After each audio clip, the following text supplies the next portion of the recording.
आप सभी देख रहे हैं ट्रू सोशल 2.0 और अभी मैं इधर से गुजर रहा था तो मास्टर जी मिल गए हैं और इनसे कुछ मुद्दों पर सवाल करना है। तो आइए सर जी से कुछ सवाल करते हैं, देखते हैं मास्टर जी इसका क्या जवाब देते हैं। नमस्कार सर। नमस्कार। जैसे सरकारी वाइन शॉप हो या अंग्रेजी वाइन शॉप हो, चाहे बियर बार की दुकान हो, वहाँ पर शराब कभी ख़त्म नहीं होता, लेकिन जैसे ही हॉस्पिटल की बात आती है तो वहाँ पर ये पता चलता है कि दवाई ख़त्म हो गई, आज डॉक्टर साहब नहीं आए। तो इस पर आपका क्या विचार है? देखिए, मुझे तो लगता है कि कहीं न कहीं ये अव्यवस्था है और ये सरकार की अव्यवस्था है, जो इस पर सरकार को अ, अच्छे तरीके से कार्य करना चाहिए, क्योंकि ये अव्यवस्थाएँ जो है कहीं न कहीं बहुत सारे लोगों की जान ले लेती है और ऐसा मैंने अमूमन बहुत देखा है। इसको आप नाकामी भी कह सकते हैं।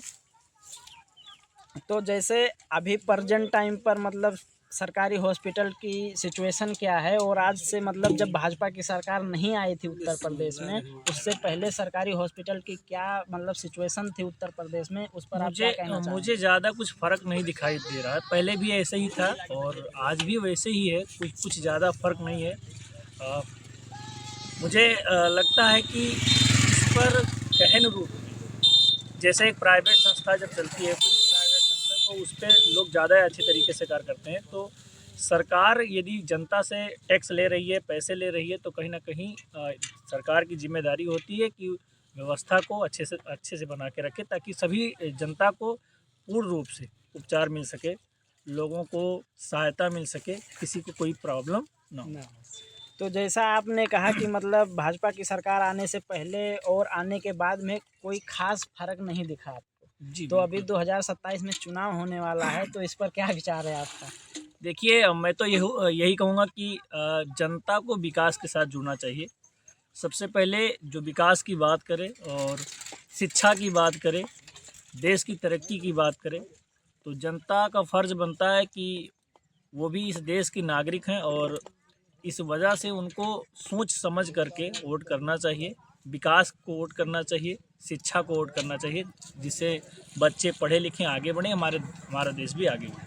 तो जैसा कि सर मतलब चुनाव के टाइम पर नहीं, चुनाव से पहले तो जितनी भी पार्टियां हैं सब मतलब सबका विकास, सबका साथ, सबका विकास, और मतलब सब वो शिक्षा, सबका अधिकार, इन सब पर मतलब उन लोग भाषण देते हैं और फिर चुनाव जीतने के बाद में माहौल वही रहता है। इस पर आपका क्या विचार है?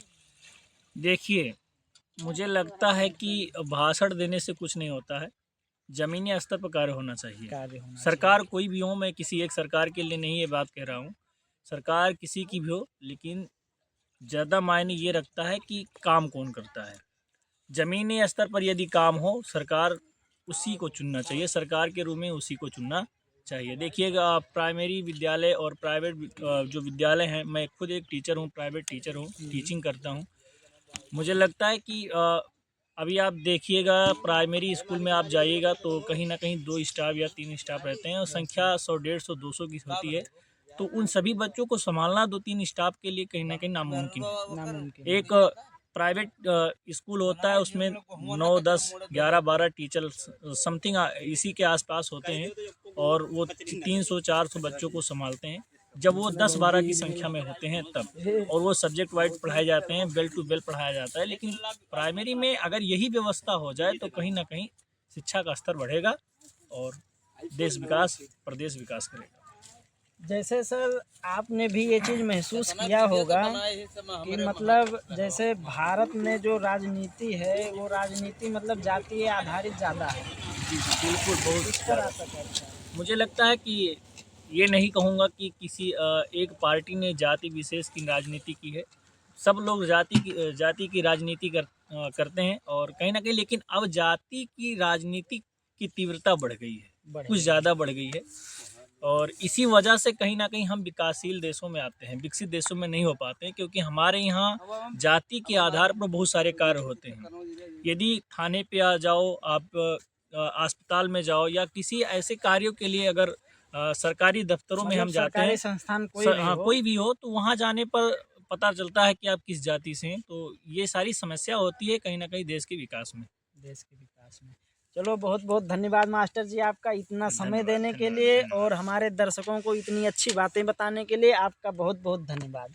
और अभी हमारे साथ जुड़ चुके हैं हमारे ही पड़ोस के एक भाई साहब हैं, उनसे कुछ सवाल जवाब करते हैं कि इनका क्या मतलब विचार है इस देश के बारे में, इस देश की भविष्य के बारे में। नमस्कार भैया। नमस्कार। क्या नाम है भैया आपका? राजेंद्र प्रसाद प्रजापति। राजेंद्र प्रसाद प्रजापति। तो इधर मतलब जैसे अभी 2027 में वो विधानसभा का चुनाव होने वाला है, तो इस बार सरकार किसकी बनाएंगे आप? मतलब जो है उससे खुश हैं या फिर कोई दूसरी आएगी? अरे वो तो जनता के बस की बात है, हम लोग के थोड़ी अरे ना, तो हम अकेले थोड़ी ना कुछ कर पाएंगे। नहीं नहीं, एक वोट की बहुत कीमत होती है, आपको शायद पता नहीं कि एक वोट से क्या क्या नहीं हो सकता है। तो जैसे आप मतलब किस पार्टी की तरफ आपका झुकाव ज़्यादा है? अब काज का कहे जाए यार। क्या कहा जाए यार, ऐसे कैसे, कुछ ना कुछ तो कहा नहीं जाए। नहीं, कुछ नहीं कहा जाता है। देखिए, हाँ जैसे का मतलब है कि अब भैया आज इनसे कह दी हाँ कोनो बात, तो वहाँ पंगा ले लागे कोई दूसर सरकार कोनो लाग न रह जावा जी। सही है सही है। लेकिन जैसे जो शासन व्यवस्था चल रही है उत्तर प्रदेश में, लॉ एंड सही चल ऑर्डर रही। चल रहा है, तो उस पर मतलब आपका क्या विचार है? अब क्या विचार बताएं, हम भैया इतना तो जानते ही नहीं हैं। अरे किसान आदमी है। किसान आदमी हैं, ठीक है, लेकिन आप किसान हैं, आप देश के नागरिक हैं, आपको ये चीज़ जानने का हक है कि भारत में कौन सी घटनाएं घट रही हैं और कौन से मुद्दे उठ रहे हैं। भारत में मतलब कौन सा काम हो रहा है, कौन सा काम मतलब प्रोसेस में है, क्या विकास हो रहा है, क्या नहीं हो रहा है, ये चीज़ आपको जानने का हक है।